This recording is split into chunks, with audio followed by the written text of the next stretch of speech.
جب انسان کی روح نکلنے والی ہوتی ہے تو اس کے پاس 5 فرشتے آتے ہیں۔ پہلا فرشتہ اس وقت آتا ہے جب اس کی روح حلق تک پہنچ جاتی ہے تو فرشتہ کہتا ہے تیرا طاقتور بدن کہاں گیا، آج یہ اتنا عاجز کیوں ہے؟ اور جب روح نکل جاتی ہے تو دوسرا فرشتہ آ کر کہتا ہے تیری مال و دولت کہاں گئی جو تو نے جمع کیا تھا؟ اور جب اس کا جنازہ اٹھایا جاتا ہے تو تیسرا فرشتہ آ کر کہتا ہے آج تو اتنے لمبے سفر کے لیے نکل گیا ہے جس سے لمبا سفر تو نے آج تک کبھی طے نہیں کیا، آج تو ایسے تنگ گھر میں داخل ہونے والا ہے جہاں کروٹ لینے کی بھی جگہ نہیں ہے۔ اور جب قبر میں اتار دیا جاتا ہے تو چوتھا فرشتہ آ کر کہتا ہے کل تک تو زمین کے اوپر چلتا تھا اور آج زمین کے اندر لیٹا ہوا ہے، کل تک تو ہنستا تھا اور آج رو رہا ہے، کل تک سب تیرے ساتھ تھے اور آج تو اکیلا پڑا ہوا ہے۔ اور جب قبر پر مٹی ڈال دی جاتی ہے اور سب چلے جاتے ہیں تو پانچواں فرشتہ آ کر کہتا ہے تیرے سارے قریبی لوگ تجھے چھوڑ کر چلے گئے، اگر وہ رک بھی جاتے تو تمہیں کوئی فائدہ نہیں پہنچتا، آج یا تو تجھے جنت کی خوشخبری ملے گی یا جہنم کا دردناک عذاب۔ اللہ ہم سب کو ایمان پر موت دے اور قبر کے عذاب سے بچائے۔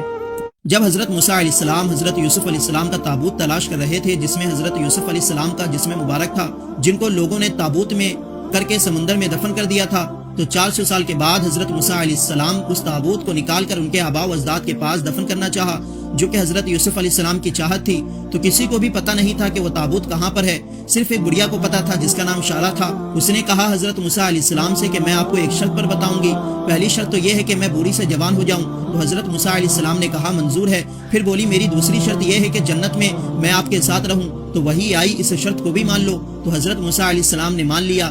پھر اس بڑھیا نے تابوت کی جگہ کے بارے میں بتا دیا، تو حضرت موسیٰ علیہ السلام نے اس تابوت کو نکال کر حضرت یوسف علیہ السلام کے آباء و اجداد کی قبروں کے پاس ان کو دفن کر دیے، اور وہ بڑھیا جوان ہو گئی، اور جب وہ 52 سال کی عمر کو پہنچتی تو وہ پھر سے 32 سال کی ہو جاتی۔ اس طرح اس نے 1600 سال کی عمر پائی اور حضرت سلیمان علیہ السلام سے اس کی شادی ہوئی۔ کیا آپ جانتے ہیں سب سے زیادہ عمر کس نبی نے پائی تھی؟ کمنٹ کر کے ضرور بتائیں۔ ہمارے نبی کے والد حضرت عبداللہ کی قبر مسجد نبوی کے پاس تھی اور کچھ صحابہ کرام کی بھی قبر مسجد نبوی کے پاس تھی، تو جب 1978 میں مسجد نبوی کے دائرے کو پھیلانے کا منصوبہ بنا تو اعلان کیا گیا کہ اس دن ہمارے نبی کے والد اور صحابہ کرام کی قبر کو کھود کر ان کے جسم مبارک کو نکالا جائے گا،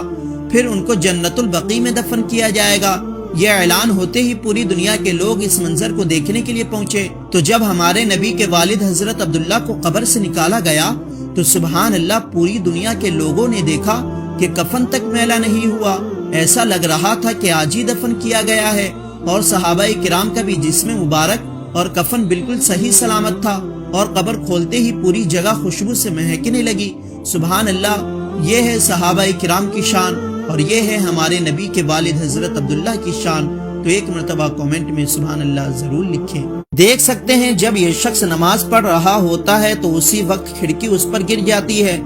مگر اس سے نماز پڑھنے والے کو کوئی فرق نہیں پڑتا، کیونکہ جب ایمان مضبوط ہوتا ہے تو دنیا کی کوئی طاقت کوئی ڈر اسے ڈرا نہیں سکتا۔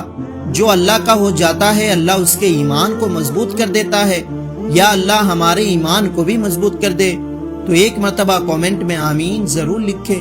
7 ایسی فوٹوز جنہوں نے ایسے مومنٹ کو کیپچر کیا جو کہ شاید ہی دوبارہ ہوں گے۔ نمبر 1، یہ فوٹو ایروپلین میں بیٹھے ایک پیسنجر نے کھینچی تھی جب بارش ہو رہی تھی۔ نمبر 2، یہ فوٹو ناسا نے کھینچی تھی جب ناسا کا راکٹ ارتھ کے ایٹماسفیئر سے نکل کر اسپیس میں جا رہا تھا۔ نمبر 3، یہ فوٹو رشیا کے ایک فوٹوگرافر اینڈرے پیولوف نے کھینچی تھی۔ اس فوٹو میں ایک چیٹی لکڑی کا ٹکڑا پکڑ کر سورج کو دیکھ رہی ہے۔ نمبر 4، یہ فوٹو تب کھینچی گئی جب ایک چیٹی پانی پی رہی تھی، ایک لائک تو بنتا ہے اس کے لیے۔ نمبر 5، اس فوٹو میں ایک بھیڑیا اور ایک مرموت جو کہ گلہری کا بڑا بھائی ہوتا ہے، اور یہ دونوں فرینڈز کی طرح ٹریٹ کر رہے ہیں، اور اس فوٹو کو 2019 کا وائلڈ لائف فوٹو کا ایوارڈ بھی مل چکا ہے۔ نمبر 6، اس فوٹو میں اس کلائمبر نے ماؤنٹ ایوریسٹ کی چوٹی پر چڑھ کر یہ سیلفی لی ہے، اور اس سیلفی سے صاف پتہ چلتا ہے کہ ارتھ فلیٹ نہیں راؤنڈ ہے۔ نمبر 7، یہ فوٹو کیلیفورنیا کی ہے جب وہاں کے جنگل میں آگ لگی تھی اور یہ آگ فائر ڈریگن کی طرح لگ رہی ہے۔